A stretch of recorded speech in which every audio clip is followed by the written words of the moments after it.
I told you, a real megahorn. But what does it mean? It means you're too high and need to go to bed. Or give me some of whatever it is. Megahorn, the destroyer of the Siren Heads. A nickname he insists that he did not give to himself. As the name implies, Megahorn is the primary and only predator of the Siren Head species. It is not only the consumer of Siren Heads, but in fact related to them as well. Ew. The Megahorn evolved from a lineage of Siren Head that consumed larger fauna than humans, such as cows or other cattle. And we're also not opposed to cannibalism.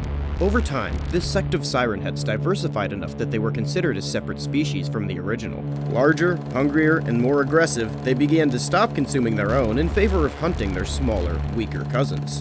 They took a new form as their physiology changed with evolution. The Megahorn has a massive singular horn in the dead center of its head. It has a body similar to that of a typical Siren Head, but instead of the iconic shriveled horror physique, it has a flap-like beer gut used to store the consumed bodies of its former ancestors. It also has an additional pair of arms to help it both walk and accost its prey. This, along with its stubby torso, gives the Megahorn an arachnid-like appearance. Some of you may be confused about the nature of Siren Heads and Megahorns, but allow me to dispel any misinformation spread by the Siren Head news networks. Siren Heads are actually an evolutionary tree of life, not one sole immortal supernatural entity. In fact, there are many different species of Siren Head. There are lamppost heads, traffic light heads, even vibrator heads, which, for some inexplicable reason, are the most popular variety. They populate the entire planet, as humans do, but in significantly fewer numbers. They are a cognitohazardous species, meaning that the trademark sirens and signals that the Siren Heads broadcast can manipulate the cognition and overall psyche of humans that hear it. While it is quite scary of a concept, some humans can become immune to cognitohazards through controlled exposure. Like that guy who tried to vaccinate himself against snake bites using snake venom and then survived, I'm pretty sure. I don't know, I didn't finish the YouTube video. Like all species, they are limited by their food source, which for Siren Heads is you, and for Megahorns is Siren Heads, and you. Hence why the Megahorn is encountered in far fewer numbers than the Siren Head. While some state that the act of a Siren Head consuming another Siren Head causes the Megahorn mutation to occur like some Skinwalker shit, this isn't actually the case. The Megahorn is simply a much rarer creature that's encountered less often. They just look like Siren Heads because they evolved from them. And humans love to make shit up. But don't take that away from them. They have such fun lying to each other. For example, some religious organizations said that the Megahorn is a god protecting them from Siren Head. The reality is, the Megahorn couldn't give less of a shit about him. He's just hungry. He'll eat him as a snack if he doesn't have to get up from the couch to reach them. Such idiots running up to worship Megahorns and getting gulped have been documented by many horrified bystanders, and one furiously masturbating vorophile. The impact of the Megahorn's existence primarily means that there are fewer Siren Heads, which is a net positive for humanity. Because of this, the Foundation has ranked them low priority. Although, this guy is definitely not friendly to humans. The Megahorn's range of its siren is vast compared to that of a Siren Head, and the power of its blasts outweigh its shrimpy little cousin too. It can pop a human head like a testicle that's been shot by a BB gun. This powerful sound is actually meant for disabling other Siren Heads, but because the power needed for that is immense, it causes extreme damage to both property and anything living. Unlike the Siren Head, Megahorn has no biological limit in its growth, meaning that like some reptiles like alligators, snapping turtles, and Komodo dragons, they can get as big as their food abundance allows. No, I meant it as a good thing. Like, people think you're buff and stuff. No one is calling you fat! It consumes all. Those who seek it leave with nothing. It is desire. It is greed. The manifestation of a constant need to consume in physical form. This was the last recorded communication from a man who made a deal with an entity named the Black Crown. His corpse was found barricaded inside of his home, all of his valuables missing. He had taken the coward's way out. The Black Crown was first documented by Leovincible, and then subsequently documented by Clark Tidor, two paranormal investigators who decided the best way to respond to the Foundation's sanctions on anomalous evidence was a nice hard flick direct to the center of the scrotum.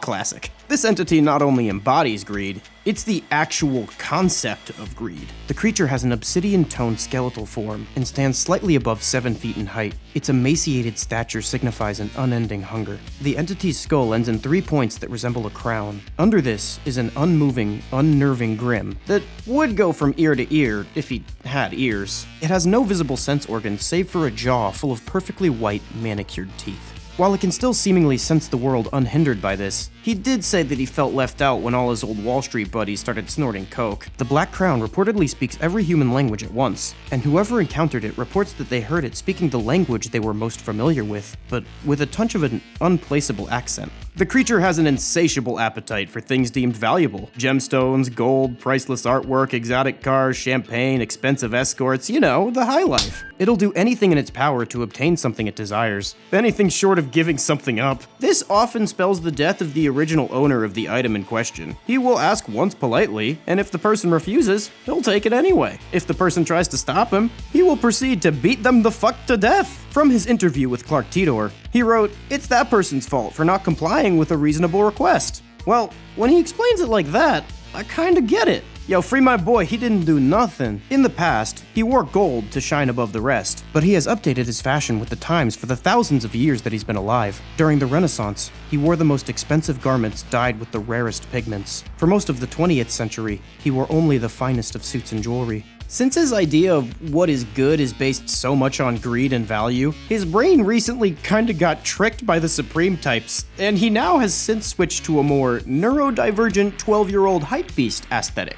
His greed is not restricted to material things. On some occasions, the Black Crown will recognize something special in an individual with greed in their heart, something money cannot buy. Unique skills, emotions, memories, experiences, anything that he deems valuable. Thank God I don't have any of those things. He will offer the individual a deal, and offer more in response to them refusing, until they basically can't, granting them the life they want, luxuries, powers, health for the rest of their natural life, in exchange for what he wants. Sometimes this ends in ironic circumstances. For example, the Black Crown granted an artist the professional life and respect that he wanted. However, what the Black Crown wanted was his artistic ability. And as the artist slowly began to lose that, he lost his career as well. Way to read the fine print, dumbass. While the Black Crown is preternaturally physically capable, he is not immortal. Enough firepower will turn the fucker to dust. Literally, when he sustains enough damage, he dissolves into dust like Tom Holland's Spider-Man. I don't want to die, Mr. Stark. Thing is, you can't really kill the concept of greed. The dust is swept away by the wind, but the spirit still lingers, and it immediately begins its search for a human with a heart completely corrupted by greed. Whether it's a narcissistic influencer or that guy from BP who busted all over the ocean or some shit, eventually a perfect target is found. The spirit latches onto the individual and influences it to lean full tilt into its greed.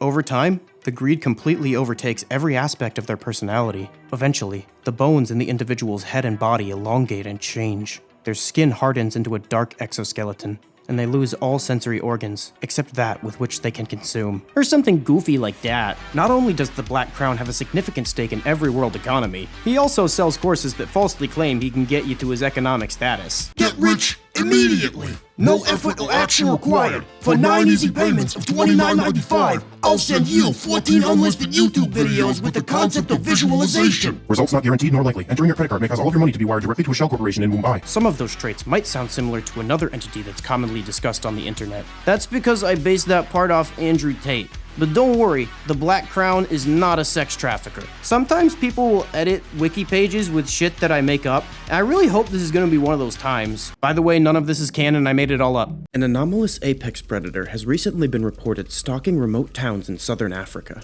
A stark bone-white faceplate, jagged razor-edged teeth, a virus-shaped body with 4 legs, the front ending in finger-like extensions, and the back ending in cloven hooves. In the center of the torso, an open gash containing a writhing pile of human heads. A cacophony of pained, desperate moans escape the pulsing maw. He told me the answer to life was Cletus, and I believed him. This creature was first documented by preternatural investigator Leovincible, who instead of submitting it to the Foundation for approval, decided to submit it to Twitter for likes without a single shit given for what the Foundation labels due process. What can I say? He's built different. He didn't really give it a name, so I will be dubbing this beastie the Cacophony. The first thing about this creature that instantly grabs the eye is the collection of heads inside of its split chest cavity. These heads inside are not its own. This predator targets humans and steals heads from its victims, inserting them into the center of its chest cavity. It integrates these heads into its own neurology, keeping them alive and preserving the consciousness inside the brain, trapping the human with barely enough processing power in their brain to know their own suffering. This allows it to access the head's memories, and it can even use it as a meaty biological processor. The more heads the Cacophony has, the more cunning it becomes, using more and more advanced hunting techniques, and even constructing complex tools like traps to catch its victims. Keep in mind, if it has like 4 McDonald's employees, it still might function on a capacity lower than if it has 2 CEOs, and nowhere near as skilled as if it had 1 YouTuber. The classic Cacophony quality-quantity quandary. The Cacophony's top head often screams a range of vocalizations at the victim it's attempting to decapitate. While it's fully capable of communicating with humans, it most often doesn't even bother to. The vocalizations include voices and sayings from former victims in their lives. These will often come off as nonsensical shrieks, as the things the creature is saying don't really make sense to say when attacking someone. My self-esteem's so low, I don't know how to process it. She never loved me. Because my mother, she loved my brother Tommy. She didn't even say, you're my little schmeckle. I know I'm a schmeckle.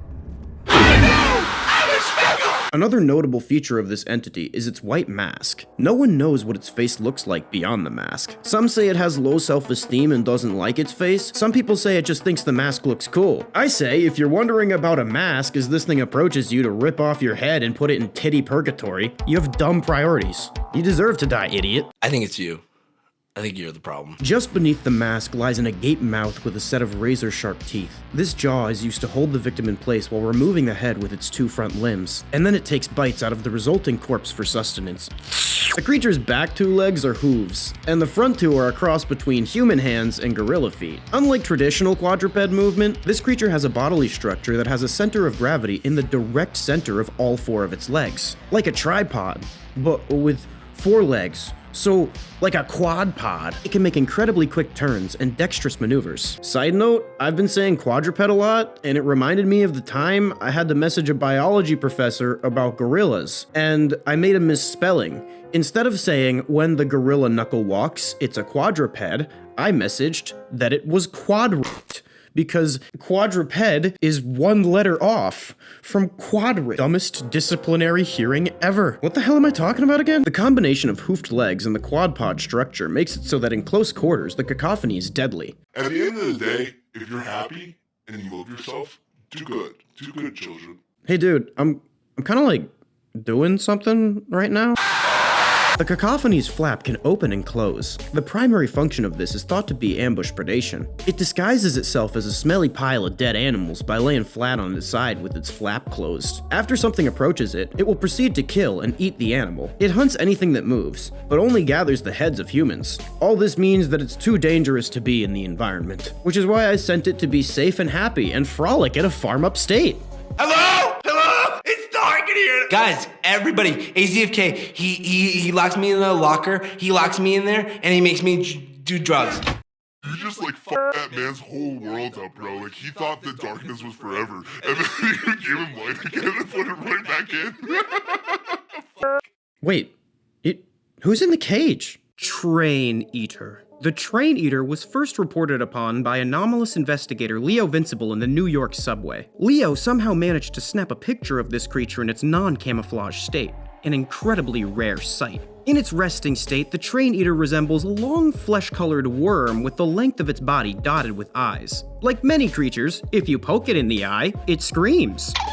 In the front, this creature has a large mouth lined with razor-sharp teeth. Its mouth is usually agape, with a muscular structure in the front that looks like a trapped humanoid being. Scientists are unsure of what purpose this serves, but one theory is that it is a vestigial organ that ancestors of the Train Eater used to lure humans into its massive maw, which is why many of these lures have humongous tits. When in the presence of human beings, this entity is usually unrecognizable. It modifies parts of its body, bio-shifting to perfectly mimic man-made vehicles such as trains, buses, hot tub stripper limos, etc. This appears to be an incredibly advanced anomalous form of camouflage, like a stick bug in a tree, or a leaf bug in a tree. or you at a clown convention. Indistinguishable. The train often shows up at vorophile conventions or busy subways during rush hour in order to have the largest potential meal. This entity gathers as many victims inside of itself as possible and then shifts its physiology to trap its victims inside, removing the doors they enter from. It will then speed off to an abandoned section of the tracks before filling its gut with corrosive digestive juices, digesting the entirety of the contents of its stomach. After this, it promptly enters a hibernation state before waking up a few weeks later with a renewed appetite. It operates like a regular train until full to the brim with passengers, so some people actually ride the train eater home from work being none the wiser that they were almost worm food. The train eater acts in a similar capacity to natural ambush predators. This is becoming a trope. We've covered a whole lot of anomalous ambush predators recently. Come on guys, get a new shtick. Paranormal researcher Clark Tidor has theorized that the train eater is actually an incredibly large insect capable of modifying itself in its physiology, but upon further investigation, this creature shares more in common with worms, and also somehow a lot with legless lizards. While some theorize that this is some sort of genetic amalgamation with DNA from the two, some always theorize that, so who the hell knows really? Some speculate that the train eater could be used as a fleshlight for a giant and that someone is me. The train eater is also capable of sprouting legs across its entire body, coming to resemble a monstrous fleshy centipede. It uses these legs to burrow under the ground, creating a nest to lay clutches of eggs. It also uses these legs to traverse between subways and the streets to avoid suspicion from human authorities. The FBI even occasionally catches really disturbed train eaters that masquerade as school buses. Fortunately, these train eaters are always the first to get murdered in train eater jail by the other criminal train eaters. Maybe karma is real. Human researchers are astounded at the level of intelligence that train eaters display. I don't know why your species is always so shocked when another animal is smart. Oh sure, fill your oceans to the brim with plastic bottles and be surprised when the collected microplastic amounts to you eating one credit card a week, but they're the idiots. While train eaters typically remain in one area and nest, there have been cases of nomadic train eaters. One of these entities masqueraded as a Greyhound bus, traveling around the entire country multiple times. This particular train eater was much larger than the average for its species, and contrary to their typical behavior, on occasion displayed aggression and active hunting rather than its typical sneaky behavior. Before its termination that many anomalous enforcement agencies claimed credit for, it left a trail of chaos in its wake. It imitated a travel van for a band before massacring and consuming the entire concert, transformed into a yacht before eating an entire cartel. It even had a travel vlog. If you like this video and want to see more, make sure to like, comment, and subscribe with all notifications enabled, or I'll shove you into a suspicious fleshy train. You should also go watch my other horror comedy videos. Shout out to the Inner Circle. Love y'all. Okay, bye.